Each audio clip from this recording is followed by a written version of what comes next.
मोटी कमर वाली बहू पार्ट 2। अरे याद है ना वो मोटी सी कमर वाली बहू? उनके दिन अभी भी नहीं फिरे। वो फिर एक बार अपनी कमर को लेकर चर्चा में है। कैसे? देखिए। क्या करूं, मेरी मोटी कमर का सब मजाक उड़ाते हैं। माँ जी तो ऐसे करती है जैसे मैं कोई डायन हूँ। ना कहीं साथ ले जाती है, ना ही किसी से मुझे मिलवाती है। अरे मीना, तो कोशिश क्यों नहीं करती कि तेरी कमर थोड़ी पतली हो जाए। अब देख ना, मेरे ऑफिस में भी उस दिन तेरा कितना मजाक बना था, याद है ना? मीना को पति से ये उम्मीद तो बिल्कुल नहीं थी। वो सोच में पड़ जाती है कि आखिर क्या लुक्स ही मायने रखते हैं? रिश्ते नाम की कोई चीज होती है क्या? पापा पापा मेरे स्कूल में फंक्शन है। सबके मम्मी पापा आएंगे, आप भी आना कल। अरे नहीं बेटा, कल तो मेरी ज़रूरी मीटिंग है, कल नहीं हो पाएगा बेटा। अरे मैं हूं ना, मैं आ जाऊंगी। क्यों? नहीं नहीं माँ, तुम रहने दो। तुम्हारे लिए तो दो दो चेयर लगाने पड़ जाते हैं। और ऊपर से सब तुम्हारा मजाक बनाते हैं। ना बाबा ना, मेरे स्कूल में तो आना ही मत। मीना का दिल तो ये सोचकर और छोटा हो जाता है। वो किचन में जाती है और खाना बनाने लग जाती है।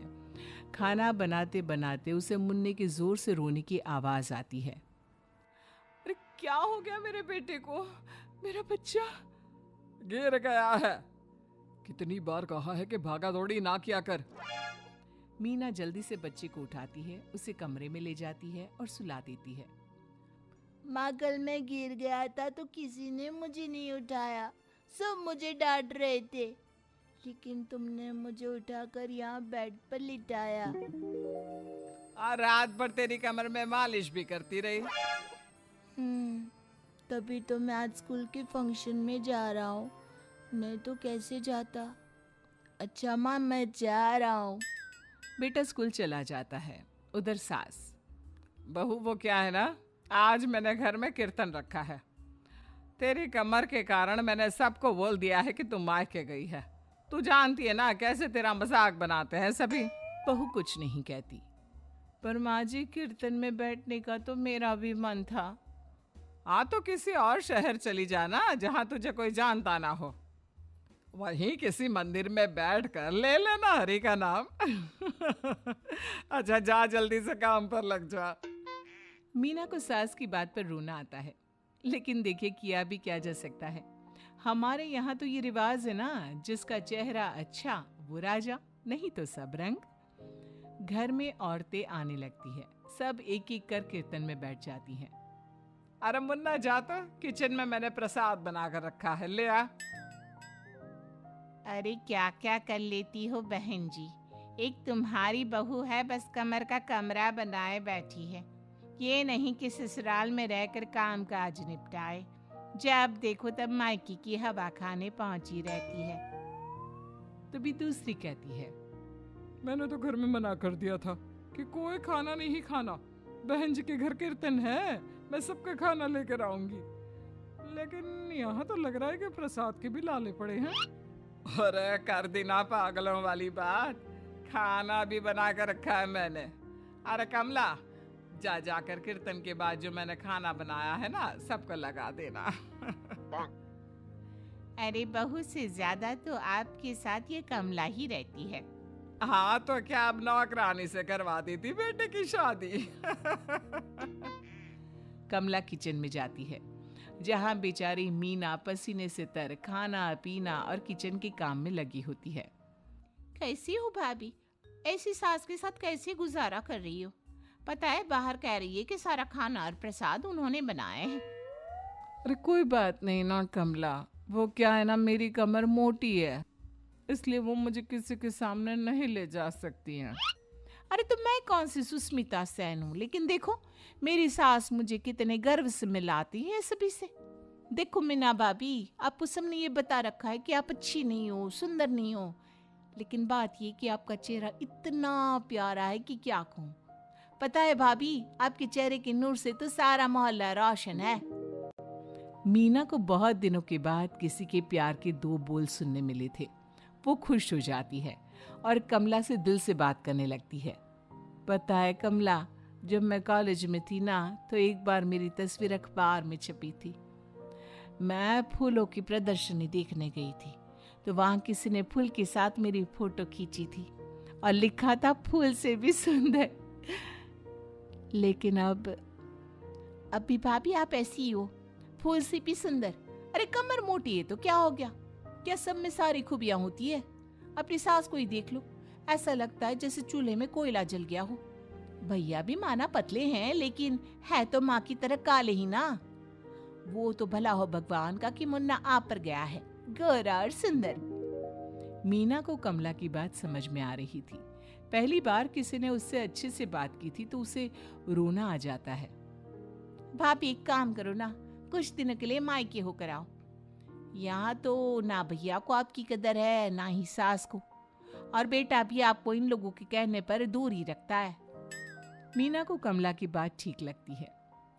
सारा कीर्तन निपट जाता है और उसके बाद अरे बहन जी मान गए। इतना सारा खाना और प्रसाद बनाने के बाद भी आपको देख के लगता नहीं कि आप एक बूंद भी थकी हो। बिल्कुल फ्रेश। बस बहन जी, मैं तो हूँ ही कुछ ऐसी ही। सभी चले जाते हैं। तब जाकर मीना किचन से बाहर आती है।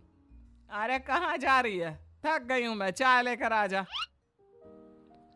माँ जी चक्कर आ रहा है, सर दुख रहा है, कब से किचन में बंद थी, गर्मी में पसीना भी बहुत आ रहा था, जरा कमरे तक जाकर पसीना सुखा लूं। अरे तो होती ना कम सिन कमर की मालकिन, बिठा देती मैं सबके सामने। अब क्या आपने बेइज्जती कराती? बस माँ जी मैं तंग आ गई हूँ, मैं अपने मायके जा रही हूँ। जब मेरा होना आप लोगों को इतना अखरता है तो मैं क्यों यहाँ रहूं? क्यों ना मैं माँ के पास जाकर आराम ही करूं? तभी वहाँ पति आ जाता है। देखो ऐसा नहीं है, लेकिन हाँ कुछ दिनों के लिए तुम जाना चाहती हो तो हो आओ, लेकिन यहाँ हम सबको तुम्हारी ज़रूरत है। मीना पति की इजाज़त के बाद मायके जाती है, लेकिन वहाँ भी भाभी। अरे मीना दीदी, आज ही आना था क्या आपको? आज तो मेरे मायके वाले आ रहे हैं। दीदी आपकी कमर का मजाक फिर बनाएंगे वो लोग। अरे मीना एक फोन तो कर देती आने से पहले। अरे मीना, क्या हाल बना रखा है शरीर का? कितनी प्यारी बच्ची थी हमारी, क्या हाल कर लिया? मीना को दुख होता है। वो घर के अंदर जाती है जहाँ दीदी आप तो दलिया लेंगी ना? सबके लिए वैसे आलू के पराठे बने हैं। मैं जानती हूँ आपके फेवरेट हैं आलू के पराठे, लेकिन अब आपका शरीर ऐसा है कि आप तो दलिया ही खाओ। मीना को समझ में नहीं आ रहा था कि ये क्या हो रहा है। हर कोई जो अपना है वो क्यों उससे ऐसा व्यवहार कर रहा है। मीना दुखी होकर पास में रहने वाली अपनी सहेली के घर जाती है। सहेली का पति बोल पड़ता है। अरे ये कौन है? कौन है ये? मुझे इसी की तो तलाश थी। मीना उसके पति के इस तरह के रिएक्शन से परेशान होकर वापस जा रही होती है कि अरे मीना, बिना मिले ही जा रही हो? ये तुम्हारे पति है ना? ऐसे कैसे चिल्ला रहे हैं मुझे देखकर? पता नहीं क्यों जी, मेरी सहेली को देखकर क्यों चिल्ला रहे हो?